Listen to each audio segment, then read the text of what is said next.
grand-père, retour de la guerre de 14, donc entière, et de 3 ans d'armée, puisqu'à l'époque c'était comme ça.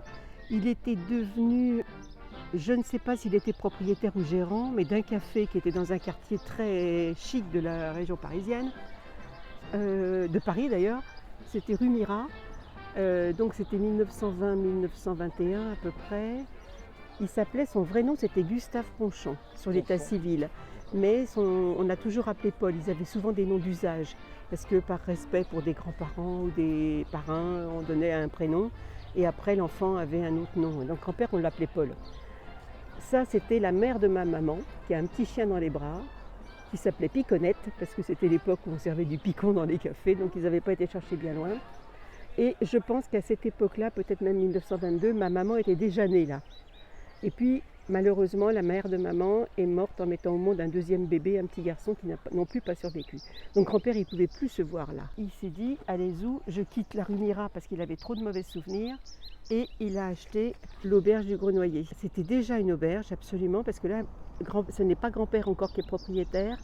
Cette photo a dû être faite avant la guerre de 14 ou dans ces moments-là. C'est les cartes postales de ces années-là. Et donc ici on voit la route nationale qui à l'époque n'avait ni trottoir. J'ai connu les fossés qu'il y avait tout le long pour les eaux usées, absolument. C'était des fossés, il y avait de l'herbe, pas de trottoir, rien du tout, voilà. Et ici on voit déjà que la maison à côté, qui a été celle du médecin pendant longtemps, du docteur Audry. Maintenant j'ai des voisins, c'est des amours qui sont là, comme les autres qui sont derrière, aussi dans le jardin de mon grand-père. Et donc grand-père est donc arrivé ici en 1924.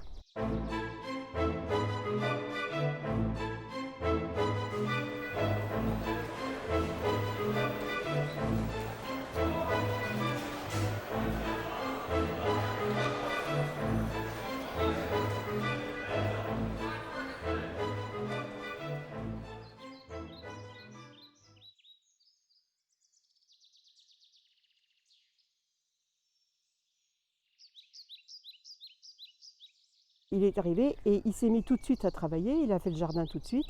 Et en 1928, il a décidé d'agrandir l'auberge. Ça, c'est le corps existant qui était déjà devenu des chambres d'hôtel, en bas la cuisine. Et ça, c'est la partie sur cour qui a été agrandie, tout ce qui est en rouge, sur l'arrière. Et voilà l'arrière ici maintenant, où grand-père a fait une tourelle pour faire un escalier qui montait au 2e étage. Et donc grand-père a fait ajouter tout ça. Il a mis donc une cage d'escalier là-dedans pour que ce soit pratique de monter jusqu'au 2e étage où il y avait le grenier.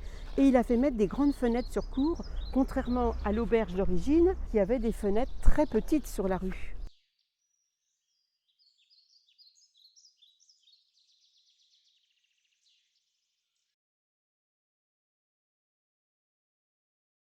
Quand on rentrait donc par cette porte, il y avait le vestiaire. Alors ici, vous voyez l'escalier que grand-père a fait faire qui montait. Et sous l'escalier, il y a une toute petite porte toute basse où grand-père avait installé une cabine téléphonique. Papa avait construit la plonge dans la cour. Et moi, là-dedans, tous les soirs de mariage, avec ma sœur, on était là jusqu'à 2h du matin à faire la vaisselle et tout. Et puis à aimer ça. La chambre froide qui existe toujours.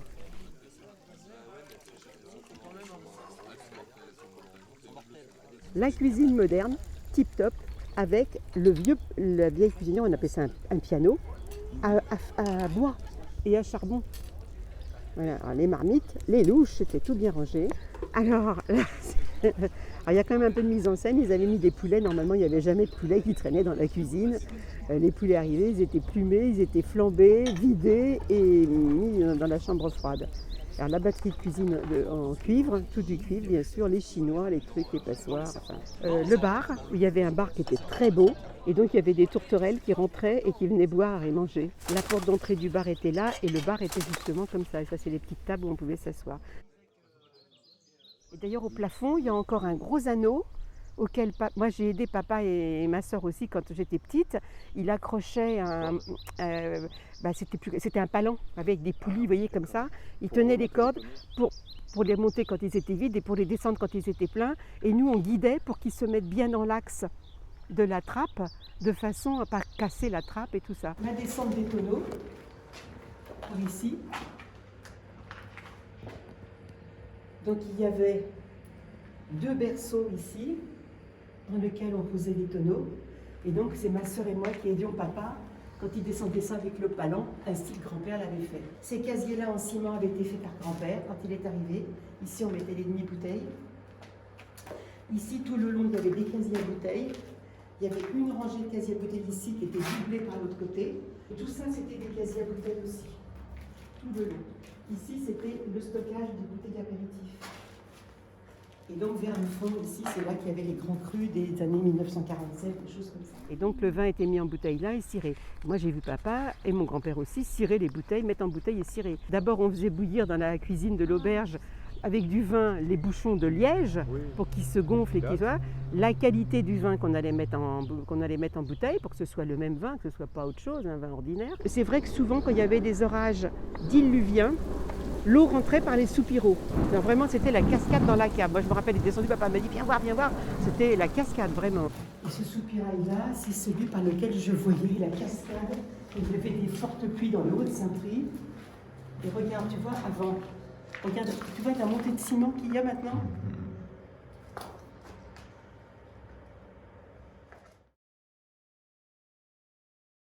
Donc au fur et à mesure que la route a été refaite, la route, il y a eu des épaisseurs, ils ne creusaient pas à cette époque-là sans doute.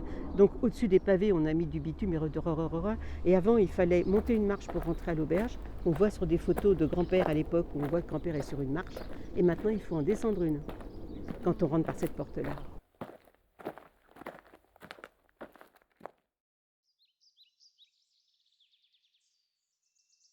À 4 km d'Anguin, de son lac et de son champ de course, l'auberge du Gros-Noyer, ancien relais de diligence, il dit tout papa là-dedans, est situé dans une campagne admirable à proximité de la forêt de Montmorency, dans un superbe cadre de fleurs et de verdure. Tenu par la même famille depuis 40 ans, et ben voilà, donc grand-père 1924, donc ça date de 64. Une bonne table, un bon gîte, une bonne cave et un bon accueil vous sont réservés. Quand maman était de bonne humeur. À la belle saison, ces repas en plein air sous des ombrages séculaires, parce qu'on pouvait manger dans les bosquets. C'est mignon quoi. Puis c'était écrit de façon un peu romancée.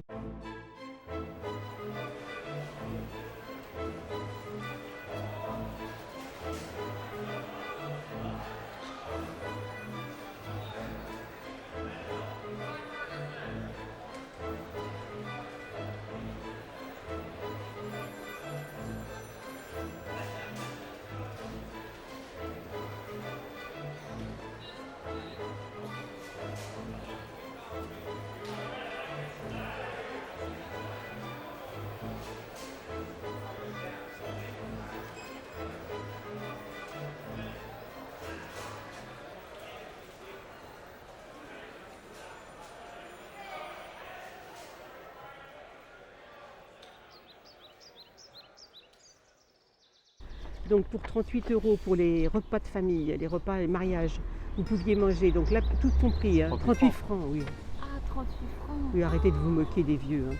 Apéritif, galantine de volaille, le riz de Vauclamart, faux filet rôti vert pré, quelques feuilles du jardin, les fins arômes de nos provinces, le gâteau de l'auberge, la glace Montmorency, donc avec des cerises de Montmorency, et l'alcool, la liqueur qui va avec. Les gavottes, alors ça c'était le truc tout à fait moderne, personne ne connaissait les petites crêpes dentelles qui croustillent, les clients étaient fous de joie. Café, alcool, liqueur, tout ça pour 38. On buvait du Côte de Provence rosé, Mâcon rouge, Côte de Beaune, champagne. Après il y avait toute une déclinaison 39, 38, 39, 41, 43, 45, 47. Et alors pour 47 francs, vous aviez apéritif, cascade de langoustes en belle vue. Donc ce que je vous ai montré tout à l'heure, celle-là, voilà. Le pâté en feuilleté tout Paris, le caneton à l'orange ou la poularde Beaulieu. Et je crois que la poularde Beaulieu, ça doit être... Ah non, c'est en deuil qu'elle est avec des trucs de truffes. Je sais plus, ça devait arriver aussi, ces trucs. Les feuilles du jardin, le plateau de fromage, glace pralinée. Les friandises, c'était rien que des mignardises et tout petits fours, vous savez, des tout petits fours sucrés. Pour avoir sa dose de sucre, on ajoutait la pièce montée. Donc en petits choux caramélisés, hautes comme ça. Et alors on buvait donc café, alcool et liqueur, Riesling, Beaujolais, Fleury et Veuve Clicquot frappé. Voilà. Parce qu'avant l'auberge s'arrêtait ici. Et là c'était les écuries. C'était des écuries, voilà exactement. Alors je ne sais pas quand grand-père a pris s'il y avait déjà le parquet ou si c'était encore de la terre battue. Mais je pense que ça avait déjà eu du parquet. Les prédécesseurs avaient déjà dû mettre. Et les colonnes à remettre, il y a 2 colonnes ici, c'est sympa quoi. On les voit sur certaines photos de la soirée des réveillons.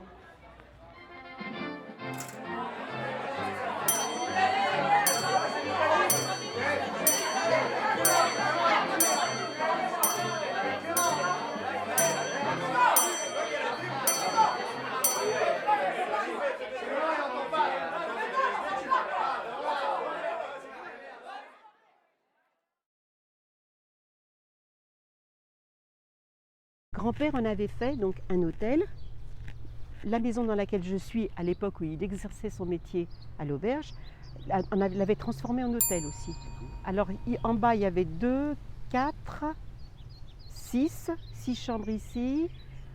Tant que je ne dise pas de 6 chambres ici. Une salle de bain au 2e étage pour tout le monde, avec un chauffe-eau à gaz, vous savez, qui était en tôle noire, avec des petits dessins, des trucs découpés dedans et tout. Bon, bien sûr, il ne fallait pas s'en servir parce que... Et donc, il y avait une vraie baignoire que j'ai toujours. C'est ma baignoire dans laquelle je me lave. Dans l'annexe de l'auberge, il y avait... On va avoir des photos de l'annexe de l'auberge quand elle a été construite. Il y avait 5 chambres en haut. Et dans l'auberge, il y avait... Alors, je parle de chambres qui pouvaient être louées à des clients. Je ne parle pas des chambres domestiques de papa et maman. Et, et des grands-parents de maman qui vivaient là pour les aider. Alors, oui, dans l'auberge, il y en avait donc 7. Je ne dis pas de bêtises. Oui, 1, 2, le 3, le 4, le 5, le 6 et la toute petite pour une personne de 7. Donc je ne sais pas combien ça peut compter. 5 et 5, 10, 5 et 7, 12. Et qu'est-ce qu'on a dit? Je ne sais plus. 6 ici, 6, 5 et 7. Voilà, oui. C'est ça. Et ça nous y fait, je n'ai même pas compté de tête.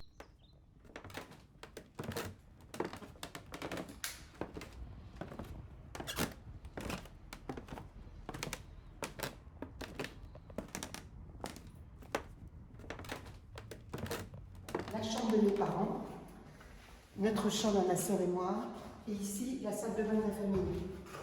Voilà, ça c'était la salle de bain dont on se servait. Derrière toi, Christophe, la chambre numéro 6, qui donnait sur la cour. Donc. Et alors la chambre numéro 7 a été supprimée par le fait qu'ils ont dû faire une salle de bain aussi à l'arrache là-dedans. Et exactement, mon Dieu. Le personnel, c'était du personnel local, donc qui rentrait chez lui le soir. Il y avait un cuisinier, une serveuse en semaine, et il y avait des copines d'école de maman qui venaient aider les week-ends. Des filles, quand elles avaient 17-18 ans, elles venaient aider les week-ends pour les mariages et tout. Alors ça, c'est le jardin ici, et cette photo, elle est prise de là. Et donc, il y avait les gens, les Parisiens, qui venaient en villégiature tout l'été. De mon temps, c'était plus des voyageurs de commerce.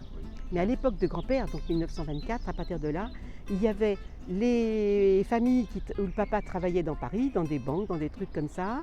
Et ils envoyaient pendant les 2 mois d'été ou 3 mois d'été, Saint-Prix est une ville de villégiature, hein, parce que Bois-Renard, c'était également une maison de villégiature. Hein.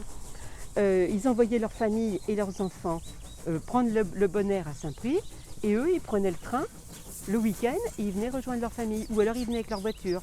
Dans l'agrandissement de l'auberge qui avait été fait, l'annexe, en bas, c'était que des garages. Il y a une photo où on aperçoit des voitures justement dedans. Donc on voit que c'était des familles qui étaient quand même à l'aise. Bon, il y avait un vieux monsieur avec son béret, je ne sais pas qui c'est. Et ça, c'est maman. Parce qu'elle était souvent invitée par les familles, la petite Odette, bon bah viens avec nous. C'est maman dans la cour de l'auberge, ça c'est la porte qui allait au Bosquet, donc qui allait rejoindre par la rue d'Hermont.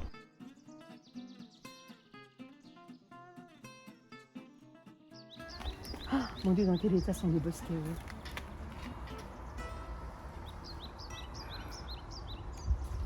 Il y avait un grand arbre, ça s'appelle un vernis. Il faisait des grands trucs comme ça. Papa se battait toujours avec les lagages. Et il a fait des bébés partout parce que tu vois, il n'y a plus que ça, une forêt de vernis.